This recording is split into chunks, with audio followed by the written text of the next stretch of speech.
My name is Paul. I was here with the guitars, but now I'm here with another piece. So, yeah, I like being honest. And when I was called to this show the first time, we showed up, and I was coming to support Mr. Alex there. He does the songs. Big up to Alex, and I was doing the guitars for him. On the same note, if I'll be given permission to say that I train drum sets, guitars, right in Kamakwa. Maybe, if possible, my poster will be displayed on the screen. That is, if possible. If not, please get the message. Today, I wanted to, or rather tonight, I want us to learn something very unique that I called it the truth. Now, I know it's funny because truth, by its definition, tells us the philosopher is defined in three: logical consistency, empirical adequacy, and experiential relevance. Now, this is a talent show, right? So I know right earlier I was fearing to be screened. I'm gonna be honest with you, ladies and gentlemen, but today, or rather the past few days, I agreed to be screened by people. Do you know why? I better tell you, right? I came to realize that most of my talk, and especially right here in our country, people don't understand me, not unless they take some video and go and watch later. So I don't have a problem with that. But my point is, what if we would be truthful for a moment?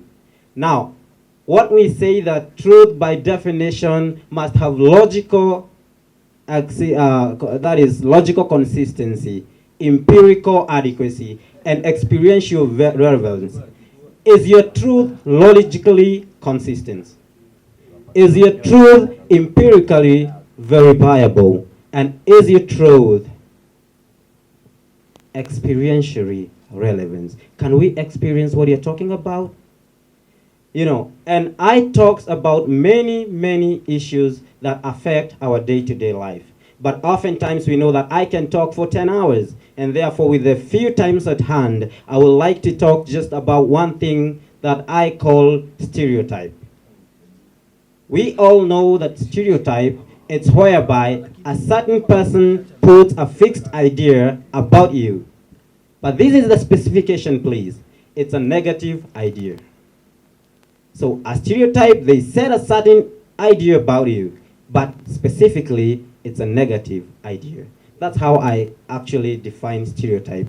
And you know what? I remember, you'll find me in some garage. I'm an automotive engineer to come, not yet, just in the training. And I remember going to purchase some spare parts somewhere, and the seller asked me a very funny question though. He asked, have they dreamt for you? Have they dreamt for you? Do you know what it means? They believe that people who are like me, we dream to get partners. So he asked me, have they dreamt for you, or you're still waiting for the dream? And this is my point to you, ladies and gentlemen. Regardless of what you believe about someone, don't group everybody who you think is considered to that category in that category. Don't stick to that, all right? I know right now you may like to clap because you're not understanding, but I thank God you have taken some videos. You're going to go and watch later, and you're going to laugh by yourself, right? And so no problem about that. I also figured out that we like social media. I like social media. You know, it's very funny how a good thought can, circulate right in America. You got here in Kenya. You got somewhere in South Africa. Right now there is a football in Qatar, and you can watch it right here. So technology have done a good job. Clap for the technology if you can hear that, right? But I also want to put in the place that also negative ideas goes so first. And that is somehow heartbreaking to me. It is so heartbreaking to each one of you. I know that you might be trying to do something good, but all of a sudden it turns out to be negative. It is not your will. You're willing actually to do something good, but maybe you mess up somewhere and it turns out to be bad, and all of a sudden, surprisingly, the negative thing trends so first. So I'm going to say this to you.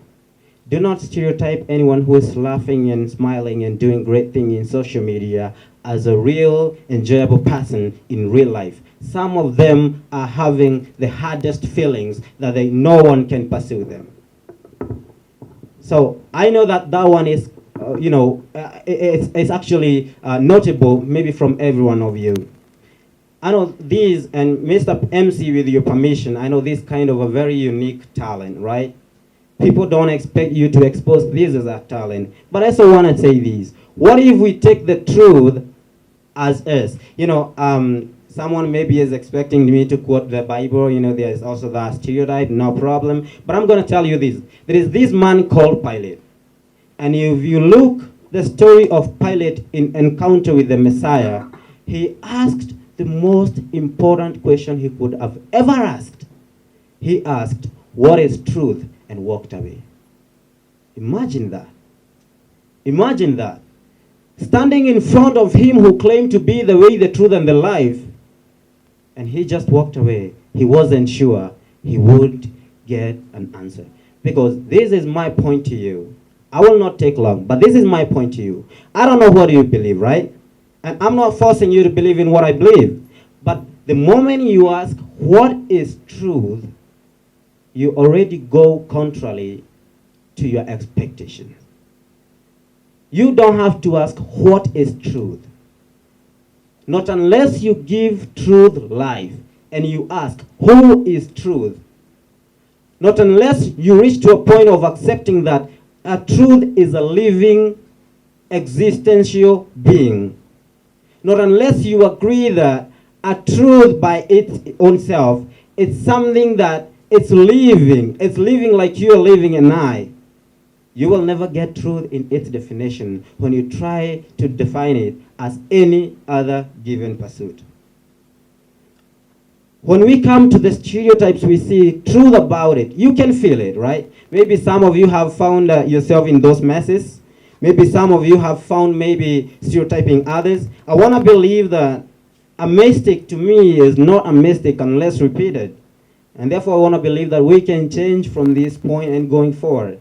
I remember a certain time I was in Nairobi and I was new there. I was going to apply some of the things right at Nyayo House. It was very late. I actually got my appointment in the late hours and I was told, go to Ngara and get the DO to write you some report. You need a rectification for your ID and come back tomorrow in the morning.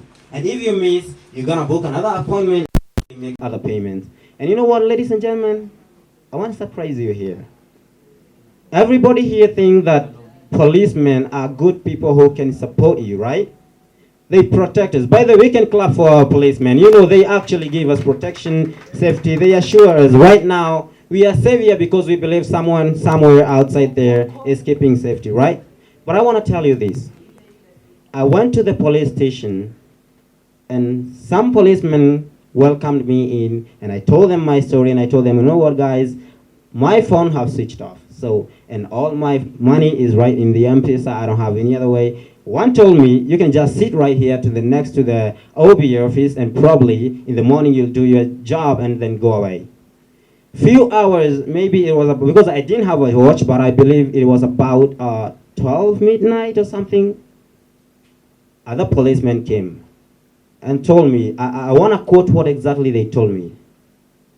Wewe Mukurino unafanya nini hapa? And I was like, I was told by your fellow, or rather your colleague, that I should spend my night here because out there is not safe, and then I would maybe go away tomorrow. Surprisingly, they sent me away, and I didn't have to push because maybe they would do something worse. So I went out, and I was helped by a certain soldier who was guarding a garage, and I slept in the vehicle till morning. So I want to say this to you tonight, and even as we enjoy ourselves, even as we actually spend our night here, and even as we proceed with our lives, if truth can be part of you, you will never regret of what you're doing in life. But if you try to fake your life, however bad you want it to be good, it will always go to the contrary to your expectation. However bad you want to pull it to you, it will always go away to you. I know, ladies and gentlemen, most of you here are young. I want to believe that, right? And we are looking for money, isn't it? Let's be honest to each other. We are looking for money, right? Let me give you one saying in Jews. It is a very ancient saying. Probably you heard it already. They say like this: God is like the light. Happiness and prosperity are like the shadow.